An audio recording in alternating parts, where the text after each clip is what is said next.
Buenos días, avísenme si me escuchan, por favor.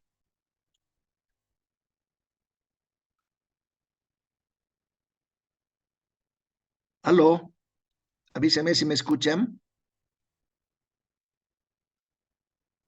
Bueno, sí, exacto, sí. Ok, bien, continuamos, son las 6:45 y es hora de empezar y continuar la clase.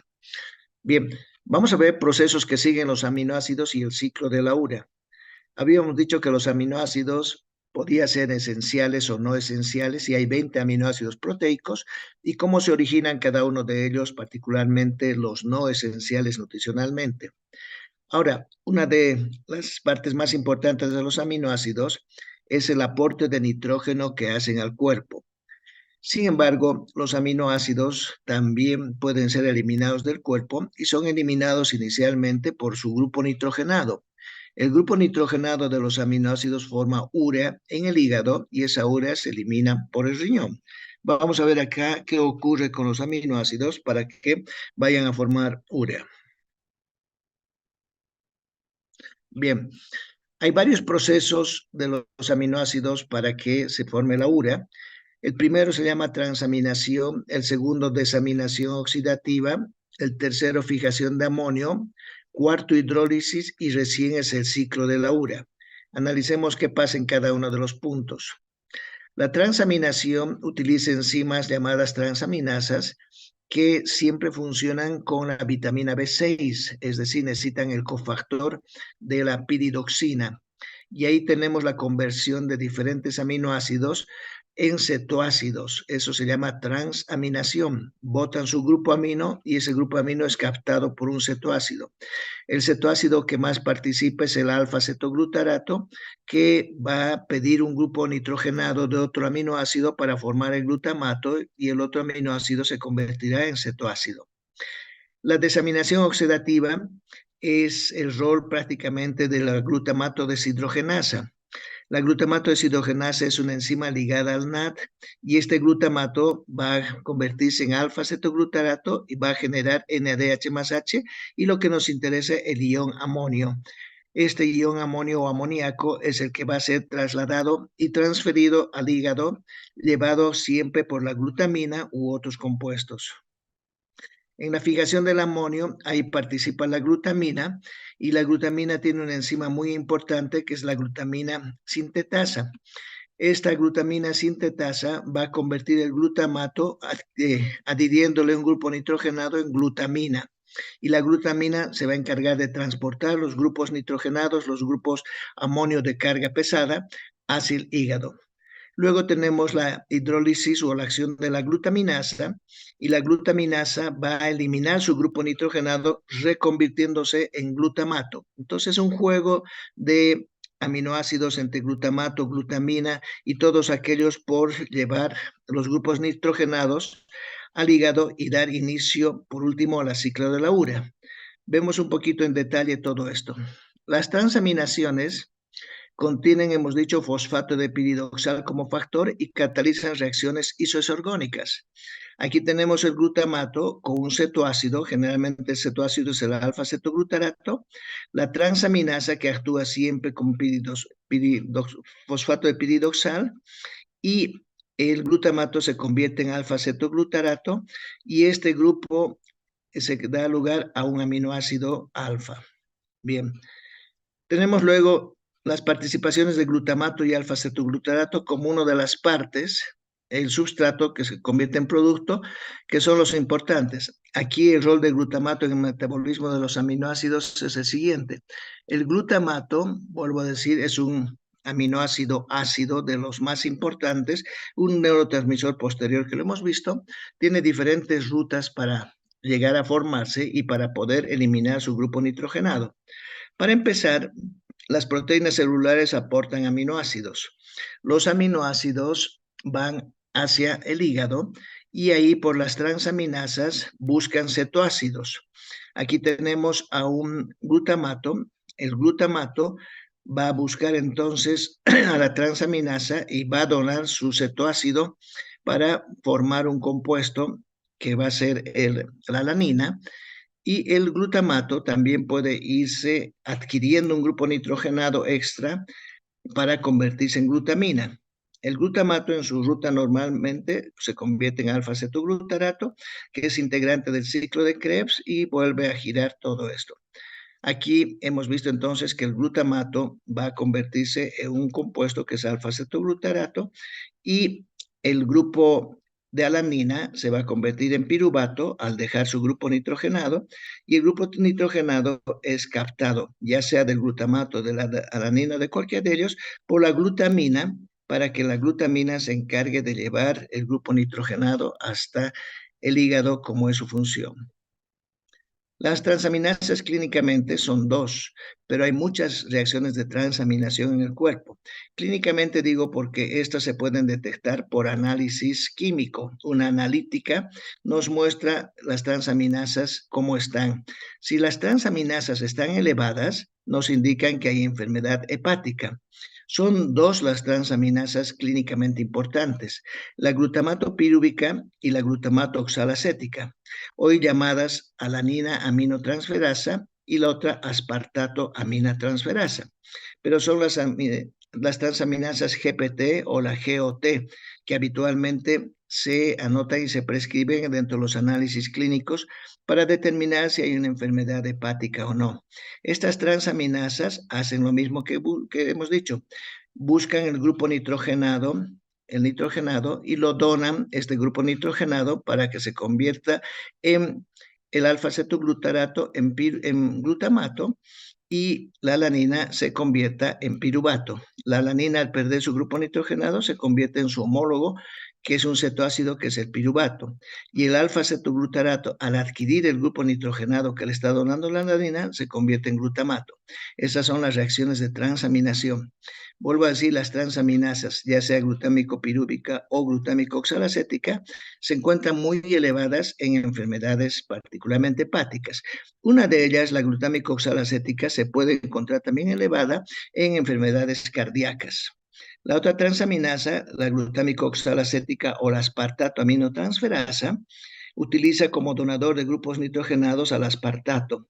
Este grupo nitrogenado se va al alfa-cetoglutarato, es captado y el alfa-cetoglutarato se convierte en glutamato y el aspartato, al perder su grupo nitrogenado, se convierte en oxalacetato.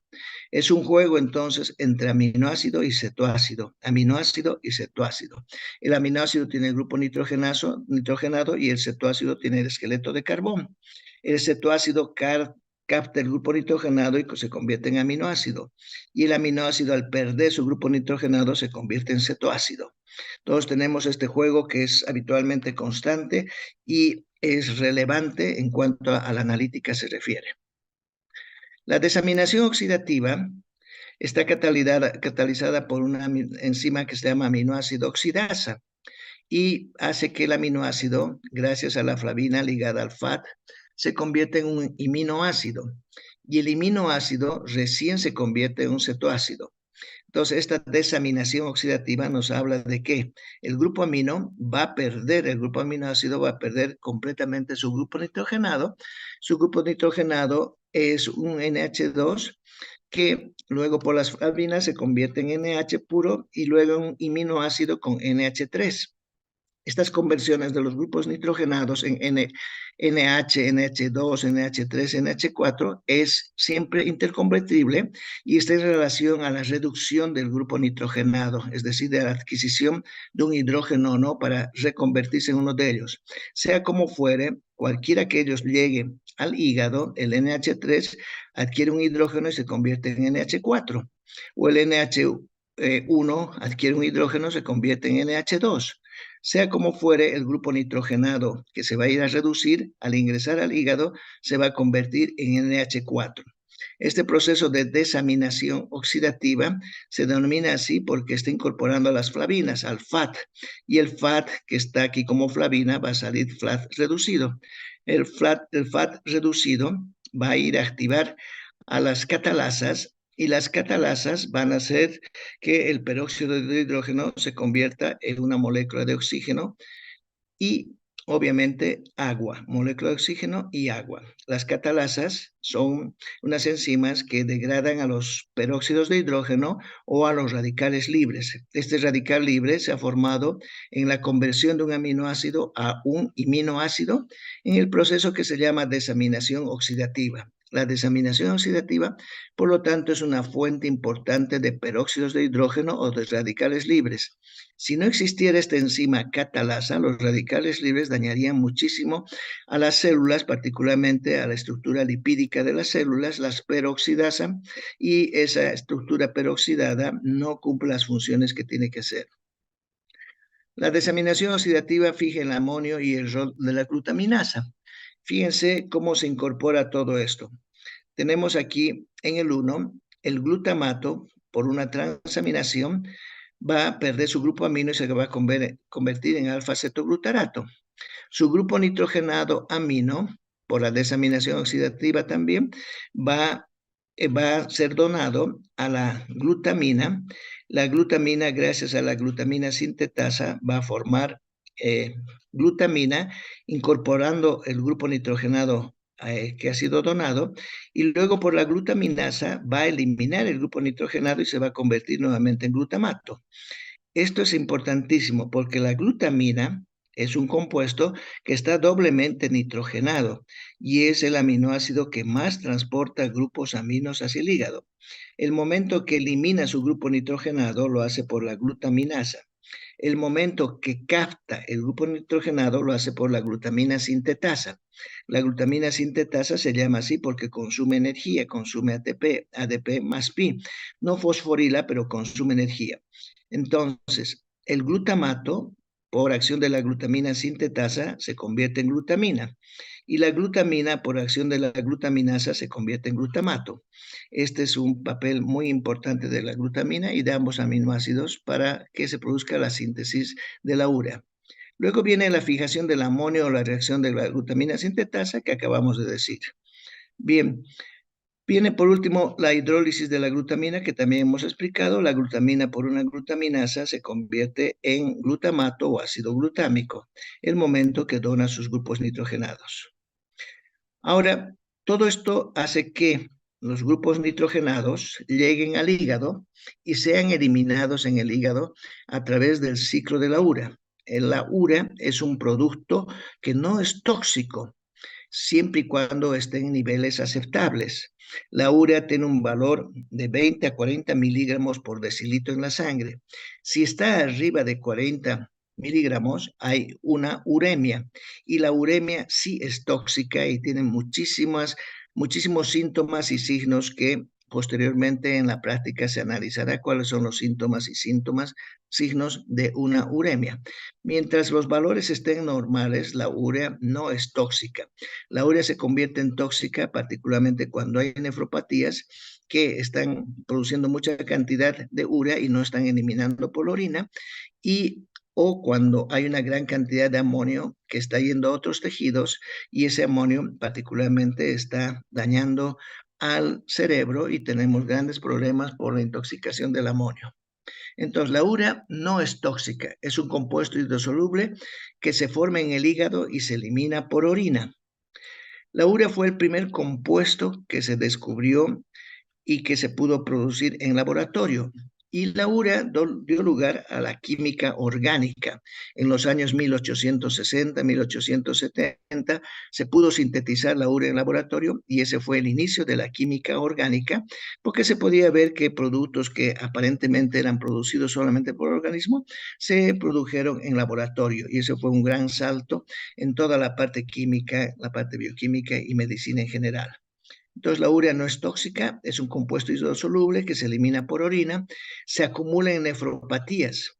El valor de la urea elevada más la creatinina nos indican habitualmente insuficiencia renal. El proceso metabólico que transporta los iones amonios desde la periferia vía glutamina y los desamina por medio del glutamato, los convierte en urea en el hígado. Todo ese proceso metabólico de transporte, de acción de la glutamina, de la conversión a glutamato, se denomina ciclo de la urea. El ciclo de la urea es un ciclo constante. Generalmente siempre está funcionando en el hígado y siempre se está eliminando urea como compuestos nitrogenados de residuos de los aminoácidos.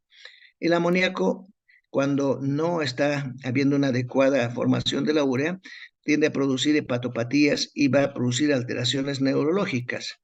Muchas alteraciones neurológicas del amonio dan como síntomas un estado de fatiga, de cansancio, de muchas alteraciones hidroelectrolíticas y el paciente se siente muy agobiado por el amonio que está en niveles muy altos. La forma de retirar el amonio habitualmente es utilizando lactulosa, porque la cantidad muy grande de amonio se va a producir particularmente en el intestino antes de que llegue al hígado cuando está habiendo una insuficiencia renal y no se va a producir urea en el hígado ni tampoco se va a eliminar adecuadamente por el riñón, pero que las bacterias intestinales se están produciendo en gran cantidad y eso se va al cerebro y nos da una encefalopatía amoniacal que es relativamente común en pacientes que tienen insuficiencia renal.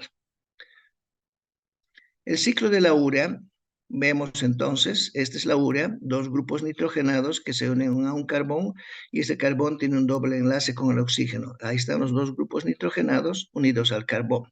Es una estructura muy simple, la urea. La urea se sintetiza en el hígado, en el citosol, en la mitocondria, se libera a la circulación y se elimina por el riñón. Refleja el 80-90% del nitrógeno excretado. Se excretan más o menos 16.5 gramos de nitrógeno cada día, 95% por orina y 5% por heces. También puede eliminarse un poquito de nitrógeno por la transpiración o la sudoración. La urea y también otras formas de eliminar nitrógeno son por la eliminación de ácido úrico y alantoína. La urea se forma a partir del amoníaco, NH4. Y para el ciclo de la urea se necesita energía, se necesitan 3 ATPs, participan 6 aminoácidos, 5 enzimas y todo el ciclo de la urea se resume en 5 pasos. Veamos, el ciclo de la urea necesita 3 aminoácidos o da lugar a 3 aminoácidos que no son proteicos y que actúan como transportadores del grupo nitrogenado. Esos aminoácidos no proteicos que están en el ciclo de la urea son la ornitina, citrulina y argininsuccinato. Se consideran aminoácidos porque tienen la estructura propia de los aminoácidos, es decir, un grupo nitrogenado y un grupo carboxilado unidos a un solo carbón, pero no son proteicos, son aminoácidos no proteicos que están metidos en el ciclo de la urea, la ornitina, citrulina y argininsuccinato. Las enzimas son 5. La primera enzima se llama carbomoil fosfato sintasa 1. Esta se llama sintasa 1 porque vamos a ver en la síntesis de las purinas que existe carbomoil fosfato sintasa 2. Entonces, esta sintasa 1 es propia del ciclo de la urea. Tenemos la ornitina transcarbamilasa, argininsuccinato sintasa, argininsuccinasa y la última enzima, la más importante, la arginasa. La arginasa es la que va a producir la urea y el aminoácido arginina. Analicemos un poquito entonces. Los sustratos del ciclo de la urea son también varios. Carbomoil fosfato, que resulta de la unión de un CO2 con el grupo nitrogenado. Otro sustrato, la citrulina, el aspartato, argininosuccinato, fumarato, arginina y ornitina. Fíjense que como sustratos de la urea actúan también aminoácidos proteicos. El aspartato es un aminoácido proteico, la arginina es un aminoácido proteico. El fumarato que se va a formar se va a ir al ciclo de Krebs, es decir, ninguno de los compuestos se va a perder. La ornitina que se forma va a ir a generar a las poliaminas. El único compuesto que estaría sin un rol específico es la citrulina, pero los demás sí tienen un rol específico en el ciclo de la urea. El ciclo de la urea, hemos dicho, consume ATP, se consume CO2 también como bicarbonato en su unión con el amoníaco y el ATP. Aquí vemos el ciclo de la urea y tenemos que una parte del ciclo de la urea ocurre en la mitocondria y otra parte en el citosol. En la mitocondria, analicemos, aparece como donador de carbonos el bicarbonato. El bicarbonato es el donador específico de CO2 en las células. Este requiere de energía y este bicarbonato se va a convertir en CO2 y va a unirse al grupo nitrogenado. Fíjense que el grupo nitrogenado puede variar, he dicho, de NH2, NH3, NH4, porque se reduce y se oxida o se pierde el hidrógeno muy rápidamente. Este grupo nitrogenado más el bicarbonato, que es el donador de CO2, forma un compuesto que se llama carbamoil. Todo aquel que proviene del CO2 se llama carbamato. Entonces, el ATP le ha donado fosfatos y el compuesto se llama carbamoil fosfato. El carbamoil fosfato lo tenemos aquí en su estructura, más ADP más pi. La energía simplemente le ha dado reacción le ha dado energía, perdón, el ATP le ha dado energía a esta reacción endergónica para que proceda. Sin energía, sin ATP, no procede, pero sale el ATP como ADP más pi. Y el carbamoil fosfato se ha formado como primer integrante del ciclo de la urea. Inmediatamente el carbamoil fosfato se junta con un compuesto que es la ornitina, que va a estar en el citosol e ingresa a la mitocondria. La ornitina, por la enzima que vamos a ver en un instante más, se va a convertir en citrulina. La citrulina es otro aminoácido no proteico. La citrulina sale de la mitocondria y la citrulina busca al aminoácido aspartato.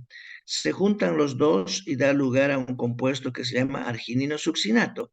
Aquí fíjense, se utiliza otra vez ATP. Son 3 ATPs que se consumen. La citrulina va a utilizar un ATP y va a salir el ATP como AMP más pi. No va a fosforilar al sustrato. La arginina succinato es un compuesto muy grande, y la arginina succinato se va a convertir en fumarato y arginina, se va a romper en dos compuestos. Este rojo es el fumarato y el restante es la arginina. La arginina ya es un aminoácido proteico que se está formando en el ciclo de la urea.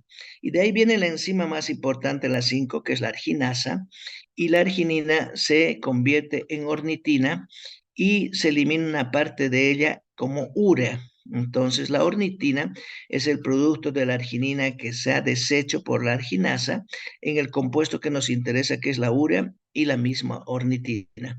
La ornitina vuelve a la mitocondria, se vuelve a juntar con carbamoil fosfato, genera nuevamente citrulina, la citrulina sale, se junta con el aspartato, forma argininosuccinato más fumarato, el fumarato se va al ciclo de Krebs, la arginina que se ha formado se degrada, se rompe en dos compuestos, en la ornitina y la urea. La enzima más importante entonces para la síntesis de la urea es la última, la arginasa, porque es la que nos ha formado la urea como tal. Y la urea es el producto de los grupos nitrogenados de los aminoácidos que tienen que ser expulsados de la célula y expulsados del hígado para ser eliminados por el riñón, por la orina. Aquí tenemos un poquito más detallado con las enzimas ya como tales para recordar. Lo primero que hemos dicho, el bicarbonato se convierte en CO2 y se va a juntar con un grupo nitrogenado. Fíjense que aquí el autor le pone un grupo nitrogenado NH4. Eso no tiene mayor importancia. El amonio o el amoníaco participan igual.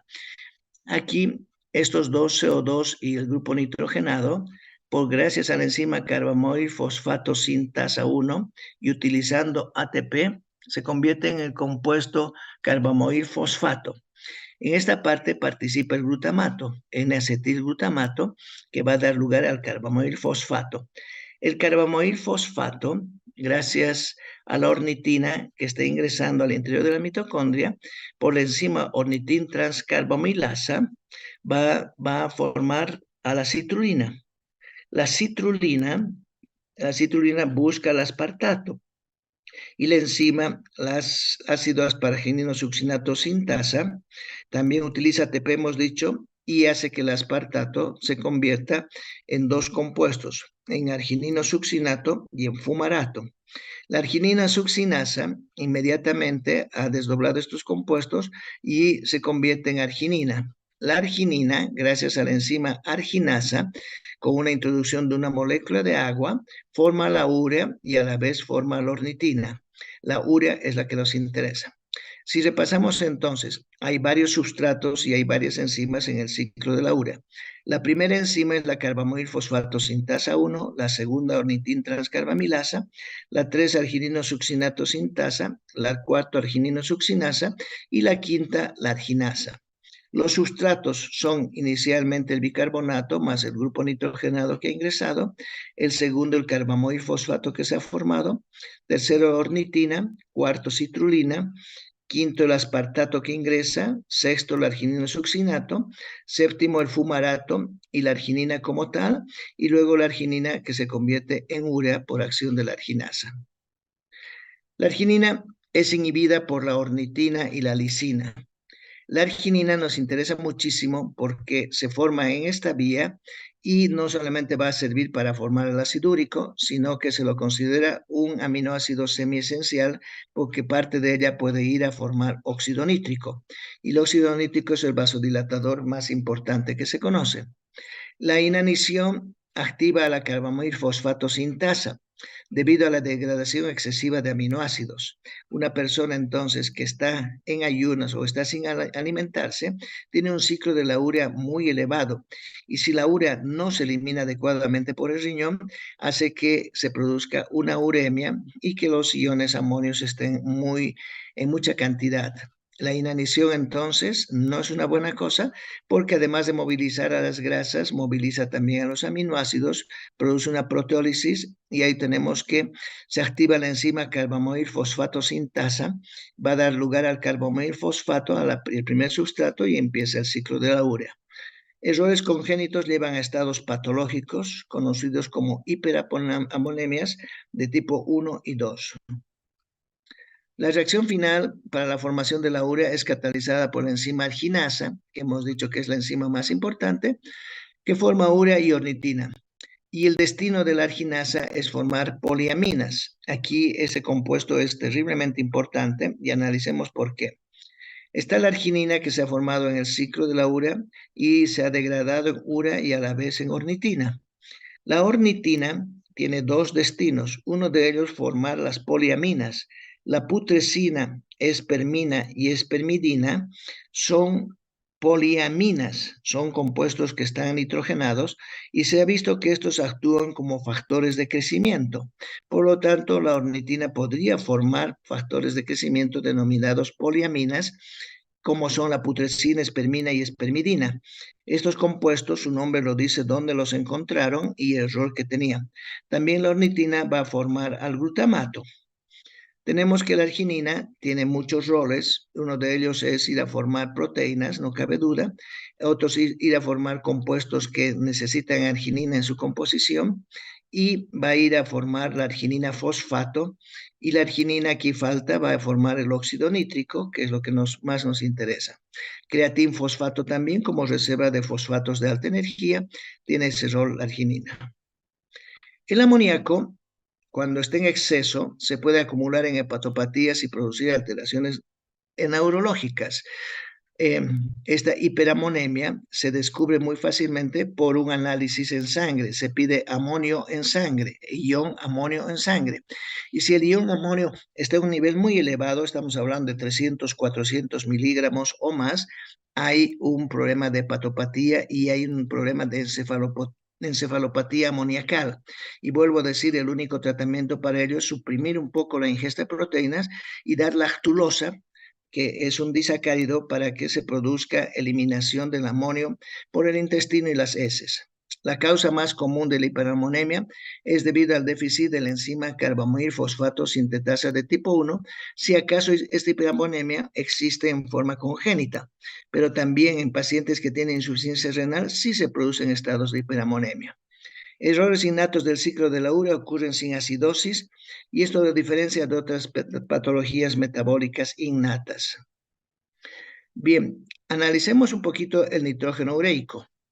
El nitrógeno ureico, el nitrógeno que viene de la urea, se toma una muestra, habitualmente sangre venosa, la muestra está recolectada y se manda al laboratorio. El nitrógeno ureico corresponde al nitrógeno ureico en la sangre. El nitrógeno ureico se forma cuando la proteína se descompone. El examen de nitrógeno ureico en sangre se llama BUN, nitrógeno ureico en sangre por sus siglas en inglés, se llama BUN. Y este valor de nitrógeno ureico se utiliza en otros países mucho más que el valor de la creatinina. Es decir, los médicos no solicitan urea en forma rutinaria, sí creatinina, pero urea no, porque solicitan el nitrógeno ureico en sangre, que es el más representativo de la cantidad de nitrógeno que está habiendo en la sangre. Con frecuencia se hace para evaluar la función renal. Muchos fármacos afectan los niveles del nitrógeno ureico en sangre y enfermedades renales, obviamente que sí.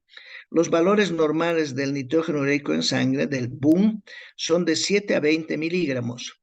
Si una persona, un médico, solicita urea, lo que tiene que hacer con la urea es convertir en nitrógeno ureico. O al revés, si pide nitrógeno ureico, tiene que convertir en urea. Para convertir en urea, lo único que tienen que hacer es multiplicar por 2 y para la urea convertir en nitrógeno ureico, dividir en 2. Vamos a ver cómo ocurre eso. Los valores superiores a lo normal del nitrógeno ureico pueden deberse, la primera, insuficiencia cardíaca congestiva, niveles excesivos de proteínas en el tubo digestivo, sangrados gastrointestinal o hipovolemia, pacientes que se han deshidratado, pacientes que están desnutridos, que tienen sangrado por vía gastrointestinal y tienen signos de insuficiencia cardíaca, seguro que van a ser valores muy elevados de nitrógeno ureico. La enfermedad renal, incluyendo la glomerulonefritis, pielonefritis, necrosis tubular aguda e insuficiencia renal, son también las enfermedades más comunes que ocurren cuando el nitrógeno ureico está elevado. El choque también, obstrucción de las vías urinarias y ataque cardíaco. Los valores inferiores a lo normal del nitrógeno ureico se pueden deber a insuficiencia hepática, dieta muy baja en proteínas, desnutrición y sobrehidratación. Si hay un valor de BUN, la relación del BUN con la creatinina, perdón, BUN significa en inglés, hemos dicho, nitrógeno ureico en sangre. La relación BUN-creatinina es importante para poder diagnosticar con certeza una insuficiencia renal, ya que ambos valores deben estar aumentados para hacer el diagnóstico. Si solo un valor está aumentado, debe investigarse más a fondo el problema. Pero si ambos, el nitrógeno ureico y la creatinina, están elevados, significa insuficiencia renal, no cabe duda. Pero si uno de ellos solamente está elevado y el otro no, se tiene que analizar para ver a qué causa se debe eso. Si hay un valor de BUN aumentado y la creatinina normal, puede ser por una hiperproteinemia acelerada o debido a que no se está eliminando por el riñón. Una hiperproteinemia significa que hay mucha proteína en el consumo del paciente y no está pudiendo degradarse adecuadamente. Entonces, el valor del BUN está aumentado, pero la creatinina está normal. Si hay un valor de BUN y creatinina aumentados, ambos es un diagnóstico y es compatible con insuficiencia renal.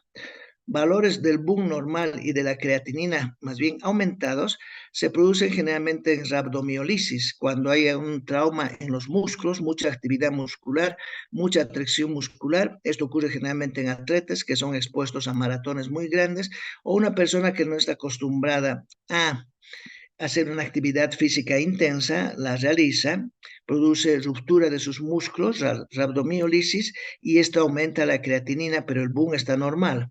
Entonces, no hay daño renal que se pueda hacer compatible, sino simplemente un daño del músculo, un trauma en el músculo. Si hay disminución del BUN y la creatinina normal, puede ser por dieta hipoproteica, poca cantidad de proteínas, síndrome de mala absorción, tumores avanzados, caquexia, hepatitis severa, cirrosis hepática y síndrome de hipertensión portal. Todos estos son signos y diagnósticos que los van a analizar muchísimo en fisiopatología. Simplemente aquí estamos diciendo valores, etc. Se puede obtener el valor de la urea utilizando la siguiente fórmula. Hemos dicho nitrógeno ureico en sangre se multiplica por 2 y nos da la urea. O al revés, pedimos urea, dividimos entre 2 y nos da el nitrógeno ureico. Vuelvo a decir, el valor de nitrógeno ureico en sangre se lo solicita en todos los países, menos en Bolivia. En Bolivia, por algún motivo, generalmente solamente se pide urea y no nitrógeno ureico en sangre. Nitrógeno ureico en sangre es más fidedigno que la urea. pero como pedimos urea, lo que hay que hacer es dividir entre 2 y nos da el valor del nitrógeno ureico. Y hemos visto que los valores del nitrógeno ureico van a estar entre 7 y 20 miligramos y tenemos que correlacionar con alguna enfermedad cuando están estos alterados. El clearance de la creatinina.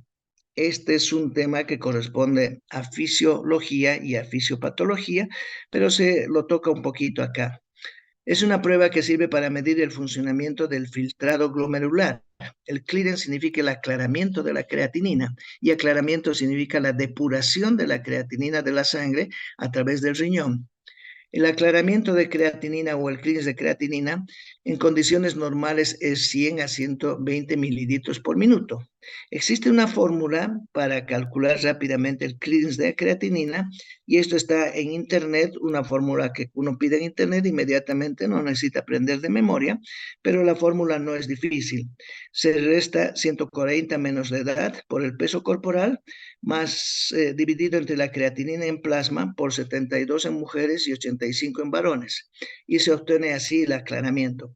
El aclaramiento se considera normal cuando es arriba de 60 o 70, pero obviamente en condiciones muy normales es de 100 a 120, pero en la práctica médica, cuando ya esté en 60, 70, ya se dice está en valores normales. Puede estimarse a partir de la creatinina en plasma, hemos dicho, en función a la edad, el sexo y el peso corporal del individuo mediante la siguiente fórmula que ya le hemos explicado. Clearance de creatinina 140 menos edad por peso corporal, dividido entre creatinina del plasma por 72 en las mujeres u 85 en los varones. Los niveles elevados del clearance de creatinina se encuentran en la uremia aguda, cuando hay muchísimo nitrógeno ureico en sangre y el riñón no está funcionando, y generalmente son todas enfermedades renales, glomerulonefritis aguda, nefrosis, esclerosis renal, hidronefrosis, tuberculosis renal, pielonefritis, riñón poliquístico, etc. Entonces, habitualmente el clearance de creatinina nos sirve para ver cómo está el riñón y qué enfermedades podrían relacionarse para tener un diagnóstico muy común. En nuestro medio existe tuberculosis renal muy común, si es que acaso hay un primario de tuberculosis reconocido en el pulmón. La tuberculosis renal no se presenta si no hay una tuberculosis sistémica. La pielonefritis es una inflamación constante y corriente de toda el área alta del riñón. El riñón poliquístico es un riñón congénito que está lleno de quistes, pero no tiene significación patológica. La uremia aguda sí va a producir muchos síntomas porque está siendo tóxica con niveles muy elevados, arriba de 40 miligramos.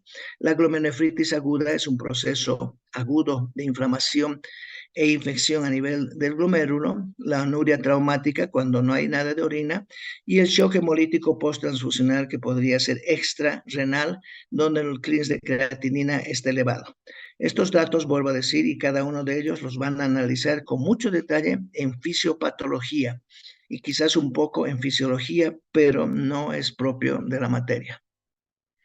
Bien, aquí quedamos. La siguiente clase el día martes. Mañana no va a haber clases, por favor. Viernes no doy clases. El día martes nos vemos a las 6:45, por favor, para continuar la siguiente semana con todo lo que son aminoácidos y su metabolismo y ver un poco de proteínas, glucoproteínas, etcétera. Muy bien, que tengan una buena mañana. Hasta luego. Adiós. Hasta luego, doctor.